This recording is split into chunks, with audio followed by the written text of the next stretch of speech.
to The Kitchen Table, a show dedicated to helping you escape diet culture, gain trust with food, honor your body, and live a brighter life. Hello, and welcome back to The Kitchen Table. I am so glad you're here. I'm your host, Alicia Brown, an anti-diet registered dietitian nutritionist, and I'm so excited I got Marissa Kai here today. She's going to help us talk about binge eating and how we can create a healthful life by first repairing our relationship with food and healing our relationship with food so that we can live a healthier life. And we were just talking before we hit record that oftentimes people feel like intuitive eating is like laissez-faire, we're letting ourselves go, eat whatever you want, whenever you want. And we forget that actually the premise of intuitive eating can help us live a healthier life. So we're going to unpack that.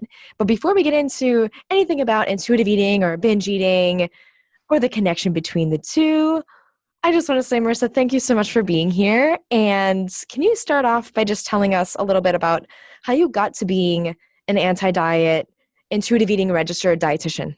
Yeah, absolutely. Well, thank you so much for having me on the podcast. I'm really excited to talk about all things binge eating, intuitive eating, living a healthful life, because it truly is my passion. And the way I got here was actually, I was a first career, in quotation marks, but a first career actress. That's what I was pursuing. And, you know, I really love the arts and theater and all of those things. But unfortunately, by pursuing like television and film, I got really sucked into diet culture. I mean, it is everywhere in that industry. And it's unfortunate that I was very pressured into trying to stay looking like a 15-year-old is honestly how I put it, because there is a specific niche in television and film called 18 to play younger, which is where you're over the age of 18, but you look like you're younger. And so that is very valuable because you have the legal rights as an adult to act on these sets and work long hours and do all these things without a teacher there and all this stuff. But you can play these children. And so I had a very young look. And as I was like going into adulthood, I was pressured into just kind of keeping that very young look. And so, you know, this was my passion. This was my dream. I was willing to do anything. And so I really tried to keep my body looking like a 15-year-old. And so that's kind of, you know, long story short, how it all started for me was I started kind of a restrict binge cycle myself. I would do all these crazy detoxes and cleanses and, you know, crash diets constantly. And then, you know, rebound with the binging, which now I know is just my body trying to protect me. I mean, truly my body was protecting me. But at the time, you know, I was just constantly fighting back. And so after, you know, being stuck in that cycle for years, I had like my rock bottom moment of just like, what am I doing? You know, I'm out here in Los Angeles in my young 20s, like living my quote unquote dream. Yet I'm barely remembering any of it because I'm just so focused on food in my body. It was like, that was more of a focus than improving my craft of acting. Like I truly was way more focused on my image. And I just kind of had a moment of just, why am I fighting so hard? Why am I doing this? And so from that moment on, I kind of started my own personal journey through recovery and trying to heal my relationship with food. And I discovered intuitive eating, and I really did it all on my own. And then through that journey, I realized, you know, people shouldn't have to do this alone. And that kind of sparked that new passion inside of me of helping other people with this. And then I decided to go back to school to pursue dietetics to become a registered dietitian. And now this is my new dream, and I am living my dream, kind of helping people, you know, heal their relationship with food and stop that restrict binge cycle so they can live a healthful life where they're not constantly fighting themselves, which is kind of really unfortunately very prevalent. And so I'm really happy with the work that I'm doing now. And that's kind of a long story short of how I got here. Incredible. And I can feel your passion in my body. And of course you were actually like within like the deepest trenches of diet culture, trying to actually be in a pure, younger and youthful. And I think that's so like prized in our society, that youthfulness, right? That not only 100%. smaller body is like one layer of the onion, but there's also like that youthfulness component. And I think so many of us are like trying to grip to like get to that smaller size or to stay looking youthful, young and beautiful, or young and fun, right? And actually, you know, that really can be so harmful for us. And so thank you for sharing your experience of kind of feeling that pressure within that industry. And also, what I love about your story is that you wanted to actually get beyond that. And you said, I'm not tolerating this anymore. I'm actually gonna actually just boycott all of it and see what intuitive eating can hold for me, and then take that next step. What prompted that breaking point for you of saying like, look, I don't think I can tolerate this anymore? Yeah, so I was at an event in LA, and it was like an app launch. And so I got to go with my friends and it was fun. Yet the entire night, the only thing I was focused on was the macaroons on the buffet table. And I like could not have fun in the moment because I was so fixated on these macaroons, and I had one and then I had another and then I had another. And it was like, why can't I stop myself? Like, why am I not just like normal, like everybody else here who's just having a drink and like one macaroon and just having fun? Like, I am so obsessed with these macaroons on the table right now. Like, what is going on? Mhm. And I mean, this moment wasn't brand new. Like, this was something that had happened repeatedly, but for some reason, this one moment just really hit me differently. And I remember I got home from that event later that night and had this huge binge. And I actually turned on my webcam because I just needed to talk to somebody and I didn't have anyone I could talk to. So I decided to talk to myself. I have the video somewhere. I've been trying to find it, but I turned on my webcam and I literally just had a moment with myself of being like, what is going on? Like, to where I can't enjoy myself at this event without like just losing control around food. Like, what is this? And then I just kind of got into like a deep dive on the internet of what is this? Why can't I stop binging? And then I started learning about how restriction causes binging and the restrict binge cycle and how I'm not crazy. And it just kind of all clicked for me. Like, it just all made sense. Like, it wasn't my fault and it wasn't willpower. It was just truly my body's physiological reaction to restriction that I had been doing chronically for years. And I was like, oh, well, no wonder my body's fighting back. And no wonder it feels like it's so out of my control, because it is. Like, it's inside of me. It's not, it really isn't something that I can just like turn off. It is a protective measure that my body is reacting to. And so just, I think that night I literally stayed up like all night, just like researching like how to stop this and what this is. And I found, other people on the internet talking about it and just kind of started to put the pieces together. And I kind of slowly was trying to do like dipping my toes into intuitive eating, but not like going full in, because it's scary. Yeah. Because in it, you're giving up that control, that dieting gives you. And there's so many different kind of layers to dieting, and why sometimes it's comforting. It's because you can have control, and like it's perfectionism, and it's a stress relief, and there's just so many things to it. But and so I started to dip my toes into intuitive eating, and then I think it was like a couple months later I finally was like, all right, this isn't working. Like, I just need to go full into this, because I don't want to keep like teetering on the edge of feeling at peace with food in my body and being an intuitive eater, but then also like coming back and binging every few days. Like, this is just not working. So then I kind of started to, really go full into, all right, let's follow this. Let's see kind of how I can go quote unquote, like all into this so that I can find a new path. So yeah, I don't really know why that day something just hit me differently, but I think I had just had so many moments that were the same, where I was like, I mean, after any binge, you always say, it's going to be different. I'm never going to do this again. Like, I'm going to have more willpower. And then it happens again. I think that time I was just like, oh my God, like, come on. I can't even lie to myself and say that I'm never going to do this again, because I just can't stop. And so that's when I just was like, all right, something needs to change.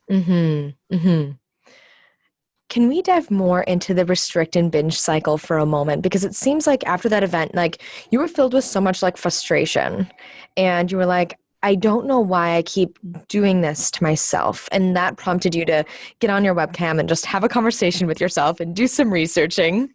I love that. And actually that point alone, like further validates that like people shouldn't have to do this alone. Like having that support, especially during that moment, right, could be so cool.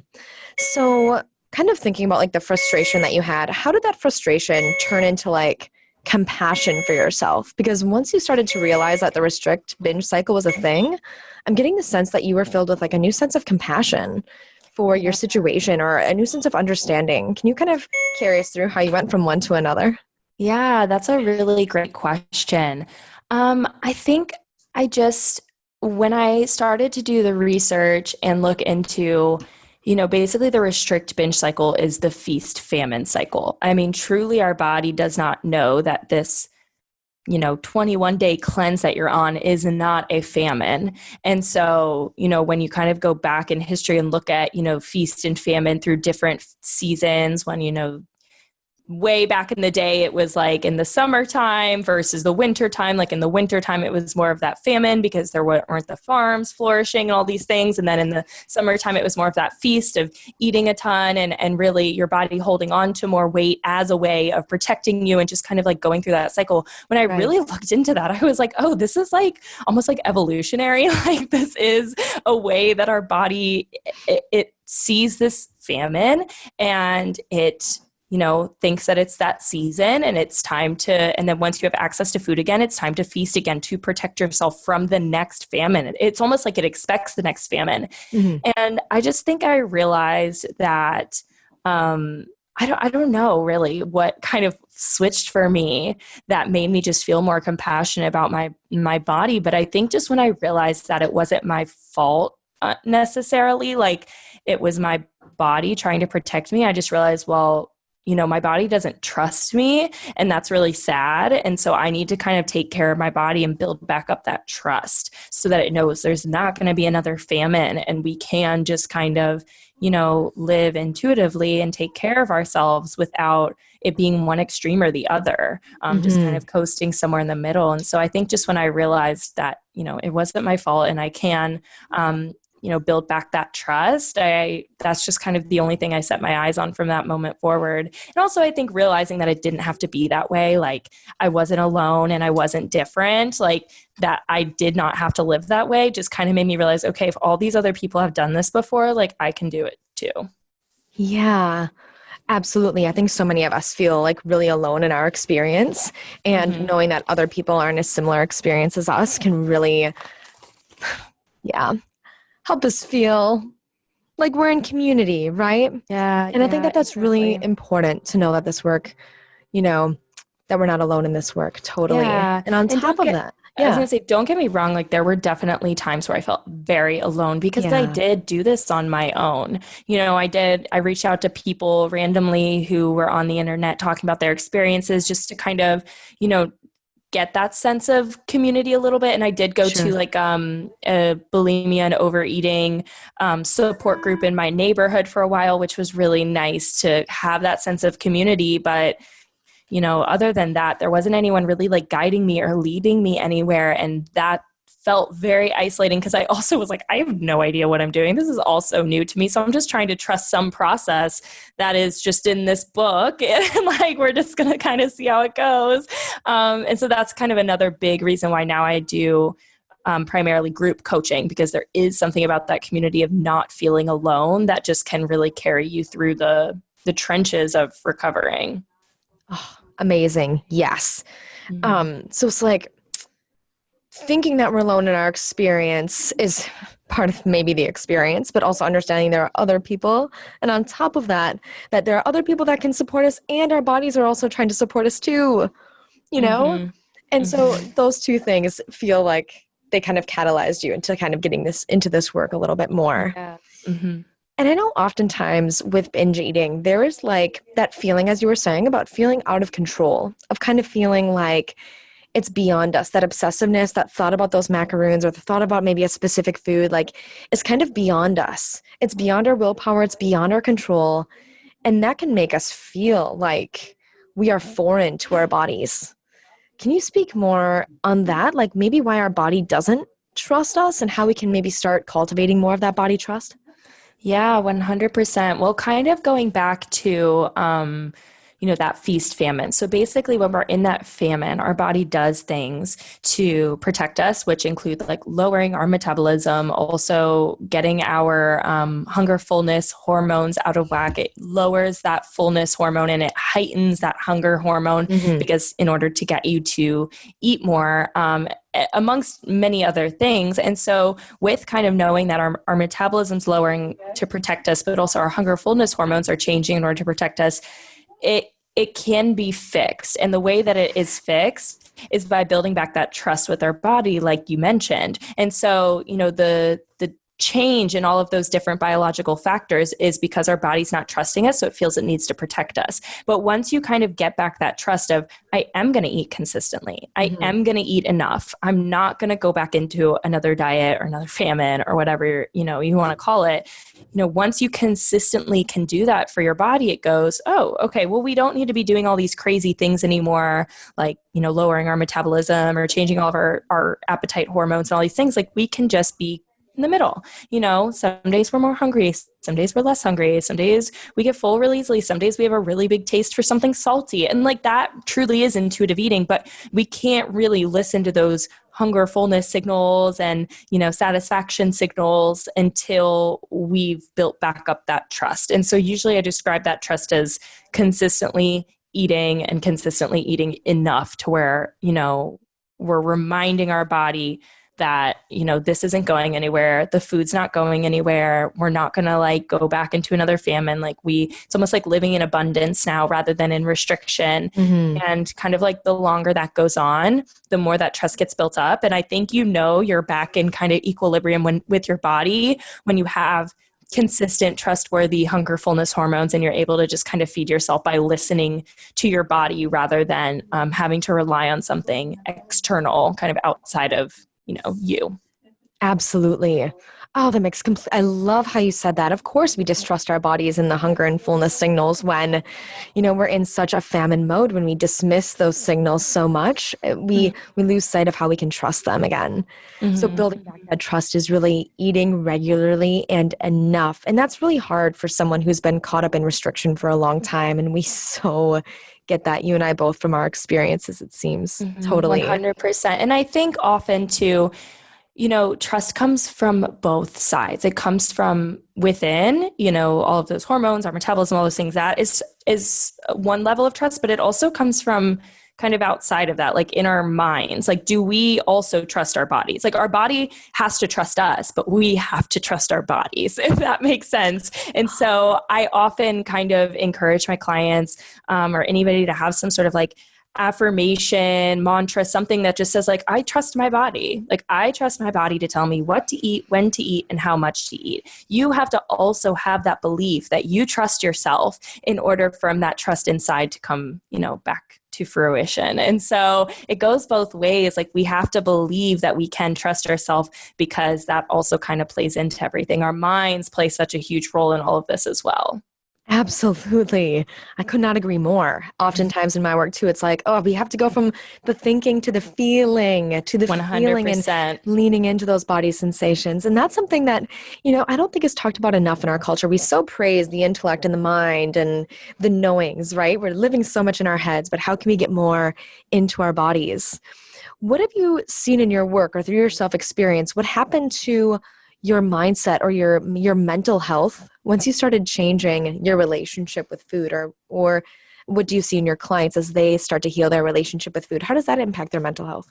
Oh man, I mean, it does in so many different ways because, food was such a source of anxiety for myself whenever, I was in the trenches of my disordered eating patterns and everything. Like it was just, I had to think so hard about everything. I mean, weighing and measuring and counting and like, was that too much? Oh, that was not enough. And like all this just craziness. And, it just, you're able to get that energy back that, the anxiety around food in your body takes away from you. When you get that energy back, it really just gives you so much more to focus on. Like when you just have so much more time and energy to focus on more important things. And I think through that, you end up getting just like a more peaceful relationship with yourself overall. I always describe it also as it's not necessarily just intuitive eating, it's intuitive living. Like you just get a different appreciation for your life where you can always listen to yourself, what you want, what you need, and what feels best for you. And you just like look at yourself and how you live from a different angle, in a way where you're kind of just like working together with yourself rather than against it, or like questioning things, because everything is now intuitive and you can just kind of go with that. I read a lot of kind of spiritual books when I was going through my journey. And my favorite one was The Power of Now. And I think that book really helped me stay in the here and now, because through recovery and through life, there's always the what ifs. Like, what if this doesn't work? What if I'm different? What if blah, blah, blah? And there's always going to be those fears, but there is something about just being like, well, we're just going to take this day by day. Let's take it here and now. Like, let's focus on my body in this here and now moment. And that's all that I can do, because that's all I have control over. And I think that also part of listening to your body really changed the way I look at life and my anxieties and everything, because it just brought me back to now rather than worrying about what happened or what could happen. Let's just start here today in this moment. And so that kind of really changed a lot of things in my life as well. I think it's so wise to tie in a spiritual component to your healing journey and relationship with food, whatever that means to anybody listening. And that's an excellent book recommendation. I'm going to take you up on that. That sounds like a really great read. Staying in the grounded moment, getting in touch with ourselves and our bodies seems like the only way we can get our needs met, right? And then I love when you talk about like feeling into that intuition beyond food and body, like, I don't know, getting out of a relationship, switching careers, like this is things way beyond food and body, but food and body, it almost seems like can be like the gateway of really exploring that body trust. Exactly. So powerful. So powerful. What advice do you have for someone right now that is like really caught up in the restrict binge cycle, and they're just feeling that intense urgency, like when they get home and they're just like finally around food, they want to relax, they want to let go, and they feel this like intense excitement to be like around all of this food. But also they feel afterwards a lot of shame and a lot of guilt after having that experience, and a lot of emptiness. I always, I'm sensing too, comes with that experience. What advice might you have for them to maybe invite more compassion, to maybe invite more softness or gentleness into that dichotomous up and down, black and white kind of relationship with food? The kind of like chaotic energy that comes with, the restrict binge cycle, definitely. Yes. So I try to tell people to use the word curiosity a lot. I'm like, instead of us being so judgmental and harsh on ourselves and, feeling that intense guilt, let's just be a bit more curious about what happened. Why did it happen? What were you feeling? Very anxious that day? Did you eat enough that day? Were you speaking negatively about yourself in your head, before you started eating? Because that can lead you to binging.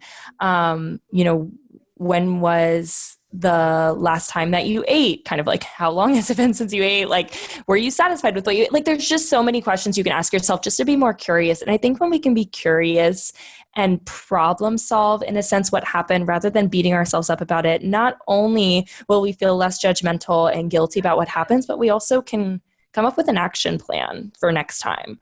When we can kind of see why something happened, we can say, oh, okay, I was really distracted because, my kid was doing this thing and, dinner was running late and I had to go pick up my daughter from dance practice later. And like, I just had to eat super fast. I was so distracted that next thing you know, I was just shoveling food from my pantry into my mouth and binging. I'm like, okay, well, we can say that when you're in a hurry, when you're really short on time, when the energy in your house is chaotic, like that can lead to a binge. So like, what should we do next time that happens? Because we can almost guarantee that is going to happen again, especially in a family household, at least if it was like mine growing up. Yes. But, so it's just kind of like, all right, well, what next? Rather than kind of dwelling on what happened, like what could we do next time? So I just kind of usually encourage people to just be a bit more curious. And I think that curiosity also kind of plays into other areas of our lives as well. Once we can kind of look at things from that perspective, you'll lose a lot of judgment if you can start just being curious. Yeah. And with that curiosity, it almost like is like interjecting just like a very objective viewpoint of just like, okay, what happened? Like somebody comes in and just kind of like assesses the situation, assesses the landscape. What's going on? Losing the judgment, inviting in that curiosity can help us better problem solve. I think that's so well put. Absolutely. And then on top of that, once we're just objective, we're going to be like, oh my God, of course we did the thing because all of this chaos was going on. And this was our way of getting a need met in some way, because oftentimes that food is meeting some need. It's just kind of being misdirected, right? Yeah. In the ways that we're addressing that need. Totally. Thank you so much for all of the wisdom and sharing that you did on the show today. Full disclaimer, sorry for all of like the beeps and the Velcro. I'm actually like in this clinic. I'm doing this, medical thing, whatever. Thanks for putting up with all the background noise and whatever. I hope that you've gleaned so much of Marissa's just like wisdom that she shared on the show to everyone watching. And can you just share or listening, YouTube or Spotify or wherever you're listening to podcasts, where can someone further connect with you, Marissa? Where can they find you? Where can they maybe work with you? Yeah, so everything I do is through Instagram. And so my Instagram handle is at binge.nutritionist. So you can connect with me over there, DM me, or, there's a link in my bio there as well to connect you to, the resources to work with me if that's something you're interested in. But yeah, that's just kind of my one-stop shop. So yeah. How grateful are we to be working virtually during this COVID landscape? Oh my gosh. Oh, I know. I know. And, we were talking before this that I actually did catch the COVID, but it was great that I was able to continue working virtually. And now, here we are on the other side of everything, but nothing had to stop because of the virtual world. So glad that we were also able to connect virtually. Absolutely. 150 million%. I think now you and I both, since we both had COVID, aren't we in the clear for like 90 days? I hope so. That's kind of fingers crossed. I hope that's kind of how it works. But yeah, and my partner that I live with, he got it, and my sister and her husband got it. And so now we're the only four spending Thanksgiving together because we're all in the clear. we both had it recently, and we'll just have a COVID Thanksgiving and then we'll be in our little bubble. Oh, well, we all hope that you so enjoy your little bubble of Thanksgiving, having all recovered from COVID. And to everyone else listening, happy Thanksgiving. This podcast is going to be launching right on Thanksgiving, right on Thursday. Oh, yeah. Happy Thanksgiving, everyone. I hope that you can find something to be grateful for in your relationship with food and your relationships with your body as well. So absolutely. And to those suffering or healing from COVID, we hear you. And if you've lost taste and smell, we've been there too. Yes. Anyway, we could chat all day. Thank you so much for coming on the kitchen table, Marissa. I so appreciate it. Thank you so much for having me. Absolutely. Talk soon.